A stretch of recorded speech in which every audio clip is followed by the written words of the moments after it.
Salam sejahtera, terima kasih kerana bersama dengan saya di Nazilin Unity Channel. Macam yang kita jangka, ini jawapan Menteri Besar Perlis selepas anak beliau didakwa di Mahkamah kemarin atas dakwaan mengemukakan tuntutan palsu berkaitan dengan air minuman raja di hospital. Saudara-saudara sekalian, memang dijangka beliau akan jawab. Anak beliau baru didakwa, belum disabit bersalah. Kalau dulu ahli-ahli PAS ataupun anggota-anggota walaun tetap juga guna naratif yang sama. Tapi tidak lain pula kalau orang yang kena. Waktu dahulu Zahid Hamidi, Najib Tun Razak atau siapa saja yang didakwa di mahkamah, mereka juga menggunakan naratif serangan kepada orang-orang yang baru didakwa dengan menganggap seakan-akan sudah pun bersalah.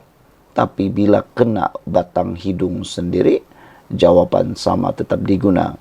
Baru didakwa, belum sabit bersalah.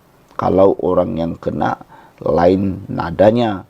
Tapi kalau kena sendiri, nadanya juga lain. Saudara-saudara, Menteri Besar Perlis Muhammad Syukri Ramli menegaskan anaknya baru berdepan pertuduhan di mahkamah dan belum disabit bersalah atas sebarang kesalahan jenayah. Malangnya, ada penganalisis politik netizen yang kata pendakwaan di mahkamah itu bukan pendakwaan yang senang-senang dibuat. Maknanya, selepas kes itu dibina, selepas kes itu disiasat, ada bukti yang boleh mengaitkannya dan ada kes yang kuat, barulah dibuat pendakwaan. Tidak sewenang-wenangnya. Makna kata ini walaupun belum bersalah, ini sudah satu perkara yang agak memalukan. Pas. Muhammad Syukri berkata, dia menyerahkan kepada anaknya Muhammad Syafiq dan peguam untuk mengendalikan proses pendakwaan yang dihadapinya. Dia belum salah lagi. Ini baru pertuduhan. Kita tunggu. Katanya ketika ditanya berkenan anaknya yang dihadapkan ke mahkamah hari ini. Kata Menteri Besar Perlis itu, saya belum bercakap dengan dia lagi. Tapi saya serahkan semuanya pada dia dan peguam. Katanya lagi, selepas dipetik lidah rasmi PAS. Hari ini Muhammad Syafiq, 35 tahun, mengaku tidak bersalah di Mahkamah Session Kangar atas pertuduhan mengemukakan tuntutan palsu berjumlah Rp19.505.10 pada Februari lepas. Dia dituduh memberi satu dokumen, yaitu pesanan kerajaan atau bekalan atau perkhidmatan kerajaan negeri Perlis kepada Nurul Nabilah Muhammad Syukri yang bertugas sebagai pembantu tabir di bahagian pentadbiran daerah Pejabat Setiausaha Kerajaan Negeri Perlis pada 19 Februari 2024 dengan niat memperdayakan prinsipalnya. Muhammad Syafiq didakwa mempunyai sebab untuk mempunyai dokumen tuntutan berjumlah Rp19.505.10 bertarikh 14 Februari 2024 atas nama Muhammad Farid Abdul Hamid berkaitan perkhidmatan menyediakan minuman untuk kegunaan Raja Perlis Tuanku Syed Sirajuddin Jamalulail di Hospital Tuanku Fauzia di Kangar itu mengandungi butir matan palsu. Sekian dulu untuk kali ini, ikuti terus ulasan selepas ini. Salam sejahtera, terima kasih karena bersama dengan saya di Nazilin Unity Channel. Saudara-saudara sekalian, bercakap tentang rasuah ni memang sangat jijik dan tidak patut ada di Malaysia. Namun demikian, ada orang kata rasuah ni memang berlaku sejak siapa-siapa pun jadi Perdana Menteri. Mereka kata ketika Tun Mahathir menjadi Perdana Menteri, waktu itu rasuah memang pun wujud dan turut diakui oleh Tun Mahathir sendiri. Ini pendedahan terkini dan pengakuan terkini daripada Mahathir berkaitan dengan rasuah. Apabila dikaitkan dengan rasuah, Tun Mahathir menjawab dirinya bersih tiada nak disembunyikan. Ada netizen yang kurang yakin, kurang percaya dan tidak percaya 100% dengan kenyataan Tun Mahathir itu apabila Tun Mahathir kata dirinya bersih dan tiada nak disembunyikan. Sehingga ada netizen yang memberikan komen di ruangan Malaysia Kini mengatakan manusia macam Tun ini memang sukar untuk dipercayai, kata mereka. Ada yang kata Tun Mahathir cukup licik. Ada juga yang kata dalam ruangan Malaysia Kini, komen netizen kata, kalau tak salah, kenapa marah apabila anak disiasat, kata mereka. Ada juga yang kata, kalau tak salah, kenapa pula takut nak disiasat dalam RCI? Saudara-saudara sekalian, Mahathir mengakui dirinya bersih. Bekas Perdana Menteri Dr. Mahathir Mohamad berkata, dirinya bersih daripada rasuah, walaupun amalan itu berlaku semasa dia memegang jawatan itu. Bercakap kepada CNBC, ahli politik berusia 98 tahun itu berkata, dia juga memastikan ahli keluarganya tidak terlibat dalam perniagaan berkaitan kerajaan agar tidak dituduh melakukan nepotisme. Mahathir berkata mereka yang menuduhnya melakukan rasuah tidak dapat membuktikan bahawa dia telah mencuri walaupun 1 sen. Ditanya sama ada dia dan anak-anaknya akan bekerjasama dengan SPRM dan mengisytiharkan harta mereka, Mahathir menjawab, iya, kita perlu. Kerana undang-undang mengatakan bahawa apabila SPRM menuntut anda membuat kenyataan atau pengisytiharan, anda perlu membuat penyataan pengisytiharan hasil anda. Jika tidak, anda boleh didakwa atau dipenjarakan tambahnya. Bagaimanapun, Mahathir berkata, SPRM tidak meminta dia mengisytiharkan hartanya. Sebaliknya, hanya meminta 2 anak lelakinya, yaitu Mukhzani dan Mirzan, berbuat demikian. Sementara itu, bekas Perdana Menteri itu berkata, adalah satu tugas yang sukar untuk mengisytiharkan aset yang telah menjangkau lebih 4 dekad. Tetapi mereka tidak minta saya mengisytiharkan harta saya.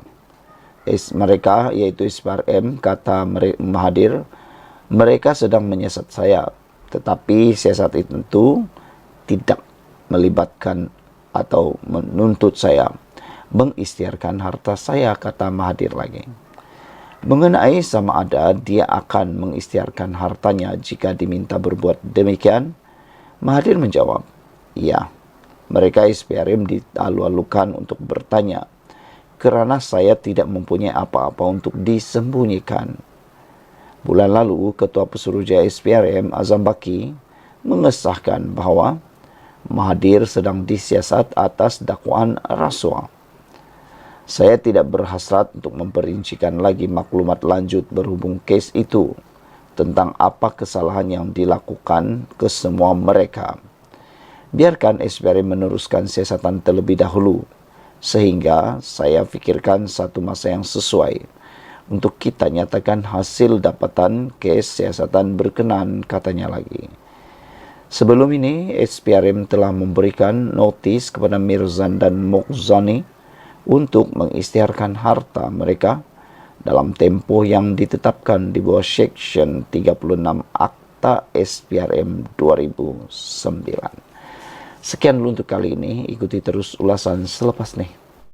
Selamat malam. PAS patut malu dengan pertuduhan jenayah anak Menteri Besar Perlis.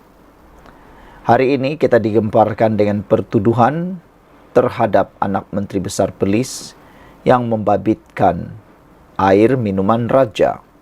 Ini memang paling tak pernah kita dengar. Pertuduhan terhadap anak Menteri Besar Perlis dan bekas setiausaha politik beliau di 2 mahkamah berbeza pagi ini atas jenayah melakukan tuntutan palsu berjumlah RM600,000 Bukan saja sesuatu yang mengejutkan, malah pastinya juga mengecewakan. Jika PAS selama ini berbangga tiada sebarang kes rasuah, penipuan dan penyonglapan wang kerajaan berlaku di negeri-negeri takbirannya, semua itu sudah berkecai sekarang ini. Tiada apa lagi yang boleh PAS berbangga dengan kuatnya jiwa mereka terhadap godaan dunia. Lebih daripada itu, apa yang berlaku di Perlis telah terdedah belum pun sampai 2 tahun PAS mengambil alih pentadbiran kerajaan negeri tersebut. Kenapakah perkara memalukan ini berlaku kepada PAS? Sebuah parti yang memperjuangkan Islam dan selalu bercakap tentang dosa, pahala, syurga serta neraka. Yang lebih memalukan lagi, seperti yang disindir oleh Puan Zarkasi, beliau kata nasib baiklah Perlis sebuah negeri yang miskin, tidak ada projek mega. Kalau ada projek mega, kata Puan Zarkasi, adalah lagi yang lebih disonglap, kata beliau lagi. Puan Zarkasi juga menyindir, kalau beginilah sikapnya, maka Perlis akan terus mundur, kata Puan lagi. Saudara-saudara sekalian, kenapakah perkara yang memalukan ini berlaku kepada PAS? Sebuah parti yang memperjuangkan Islam dan selalu bercakap tentang dosa, pahala, surga serta neraka. Apakah menyonglap duit haram lebih menyororkan daripada janji surga? Apakah panasnya api neraka yang sering digambarkan dalam ceramah dan kuliah selama ini tidak menakutkan mereka untuk melakukan dosa?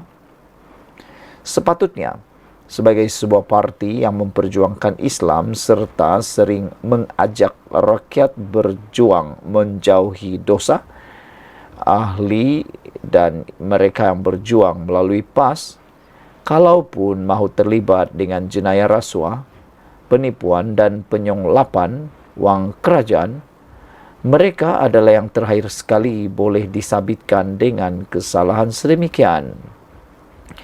Ini kerana mereka lebih tahu dan faham tentang dosa dan neraka, juga lebih faham gambaran surga dan juga neraka. Kalau pemimpin PAS selama ini turut bercakap dan memberi kefahaman kepada ahli-ahlinya bahawa tidak keluar mengundi pun dikira haram, seharusnya tentulah melakukan rasuah, menipu dan menyonglap duit kerajaan lebih jauh lagi hukum haramnya. Tetapi semuanya sudah berlaku, dan apa yang berlaku di Perlis ini secara langsung memberi gambaran lebih buruk kepada imej PAS di masa depan. Dalam hal ini mungkin ada kalangan dalam PAS yang berkata, semua ini baru pertuduhan dan belum pun lagi didapati bersalah. Namun harus diingat, pertuduhan di mahkamah dilakukan berdasarkan bukti yang diperoleh dan tidak mungkin ia boleh direka sesuka hati. Tiada bangkai, tiada bau busuk, dan tangan tidak mungkin terkena getah jika tidak mengupas nangka. Dalam hal, selain PAS perlu membersihkan diri ahli dan pimpinannya, terutama ahli keluarga yang dekat dengan pemimpin yang berkuasa, serta mungkin perlu lebih kerap mengadakan usra, parti itu juga harus melantik mereka yang benar-benar takutkan dosa untuk diberi sebarang jawatan. Jika tidak segera dibendung, malah ahli PAS juga dilihat sama gairah merebut nikmat dunia dengan cara yang tidak halal, artinya mereka tiada beza sama sekali dengan parti-parti sekular. Menteri Besar Perlis juga seharusnya tidak berlengah lagi untuk berundur kerana keterlibatan anaknya sendiri dalam jenayah penipuan dana kerajaan di negeri takbirannya, sehingga didakwa di mahkamah, mahu tidak mahu turut mencemar imejnya. Ditulis oleh sabudinhusin.com daripada sabudin.com. Saudara-saudara sekalian, ini memang mengejutkan seluruh rakyat Malaysia. Betullah kata orang, kata komen dalam ruangan komen, kerana duit dan perempuan lebay atas kepala pun boleh melayang. Ada juga yang kata harap penyakit menantu hilang tak timbul kali ini. Ini merujuk kepada kejadian menantu Muhyiddin yang belum pulang lagi dan hilang. Sekian dulu kali ini, jangan lupa tinggalkan komen Anda. Bye.